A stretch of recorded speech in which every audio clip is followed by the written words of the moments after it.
check this out. Got a coin here, place it inside this envelope. You can hear it sort of rattling around in there.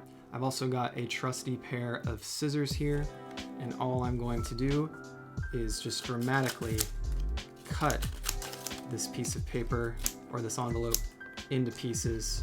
And as you can see, the coin has actually completely vanished. Welcome to the video. If you like magic tricks, be sure to subscribe as I post 2 videos per week. You can also check out my membership tiers for some exclusive content, but for now, let's get into the video. So you're gonna need an envelope to make this vanishing coin gimmick. I really like these small, like invitation size ones, and I'll try to put exact dimensions below.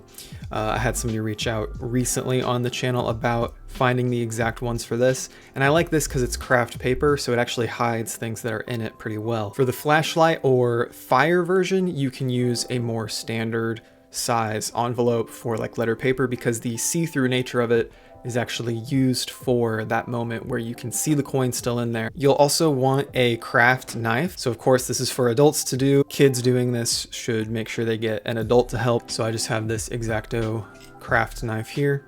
Craft board is helpful as well. And we're going to place a slit at the bottom of this envelope on the bottom right or bottom left, whichever one you want to do. But as you can see there, I just placed it right through. So what helped me most is to take the envelope and place the edge down against the craft board and push straight through. That's how I did it. But again, be careful, don't hurt yourself, be safe. And you can get a decent sized hole.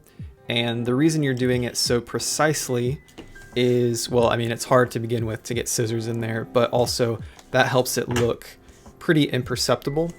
And if you end up with any flakes that you want to cut off, you can cut those off with scissors, just as a way of kind of prettying up the edge, making it not visible. So now, obviously, if you were to make the coin slide over to that side, you would be able to have it come out and retrieve it. Hey, if you're enjoying this trick, check out my exclusive library of bonus tricks for insider members. And huge shout out to those of you who are members already. Not something you have to do, and of course, subscribing itself is super helpful. Check that out if you're interested, but let's get back into the video. So now it's pretty simple. You show that the coin is going inside, and you can kind of shake it and roll it around. And then once it gets to over here, you can let it fall into finger palm from the front.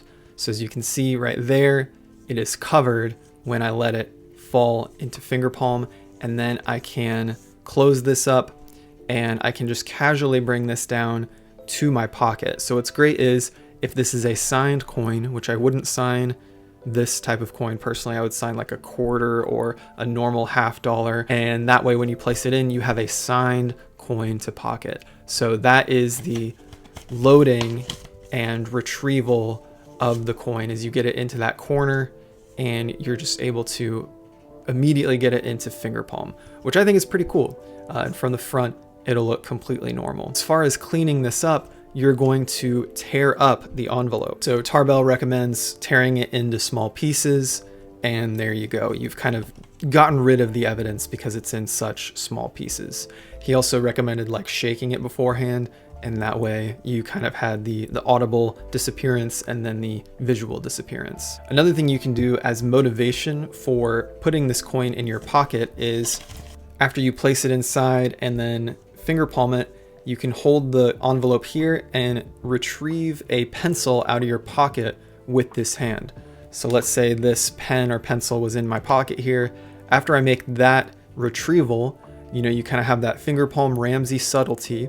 You can go into your pocket, ditch the coin while reaching for the pen. So that goes into the pocket, take the pen out, and then you can sign your initials on the envelope. So now they have signed the coin and you've signed the envelope. Obviously you can seal or not seal it if you want, but if you're gonna go to this presentational length, then maybe sealing it would be good. So you kind of have these extra provers of it's in the envelope, they've seen it in the envelope, now you've sealed it, and now you've also signed the envelope, just as a little bit of extra drama, even though really this is mainly to get rid of the coin and add some justification. And there you go, that's kind of your standard version. To do it with a light or fire, you're going to once again get that little slit in there. So you see that there, that's in the bottom, and that'll allow this coin, you know, you can size it to the coin you want to vanish. that'll allow that to be vanished from here. But the other thing you're gonna do is you're gonna make a small disc, and what you'll do is you'll place a little piece of sticky tape on the coin, and then place the paper on the outside, and you're going to cut with scissors around the coin. And what I do is I use the edge of the coin and I make it'll look more like, you know, an octagon or a polygonal shape. And then all you have to do to make it better and better as a circle is keep finding those corners, like this, for example, and you just cut those corners off, and you continue to use the edge of the coin as your guide. So use the edge of the coin as your guide, keep cutting around and around, and you'll get a pretty good circle. Then when you pull it off from the coin, the tape might come with it, the tape might not come with it. Just be careful because it's paper. Just reapply a piece of tape if the tape stayed on the coin, okay? So one thing you can do is you can use an opaque piece of paper to make it look like the coin is still in there even when it's not. So if you use this little opaque piece of paper, after the coin falls out of the slit, you can still show that it's inside. And then what you'd have to do is burn it. So you could use a lighter light. I like using this flashlight light. You do have to burn it afterwards because if you rip it, you're gonna run into this being revealed, okay? So you still need the slit in the bottom, but this is an added illusion that Tarbell discussed that you can show in there. But I think I have a way we can take this a step further. So what you can do is actually create a double envelope, which is also in Tarbell. And in the front part of the double envelope, you can have that opaque coin. So you can see it right there. It's taped inside. Take this, place it inside, and we have a free tutorial on the channel on how to make the double envelope, but you can kind of see pretty intuitively what we're doing here. You can paste these two together so that it is all hidden at all times. You could even show it pretty fairly. Then the only difference is, instead of having a slit here, we're just gonna do more of like a false transfer thing, right? So you're gonna act like you're gonna place it in here, but then you just hold it behind, place it into your finger palm. You can seal or just close this, and then when you have your light, like so, you have that convincer, right? So you have that here. You can then go to your pocket and sign it if you'd like. You could also go to your pocket for the light, and then you can show it, do a snap or a blow, and then just do this. Right? Just show that the whole thing is empty, and then you can go to this with your pocket. Now you notice there I just flashed. After you've shown the convincer with the light, you want to place the light away. Then you can snap your fingers, show it, and you're good to go. That just makes it kind of more like a self-contained and reusable gimmick. Now I do want to shout out creators like Lloyd Barnes. I think they've put that together in other ways. Even the Hofzinser cards, things like that, where the image of something is within something and then it's kind of hidden.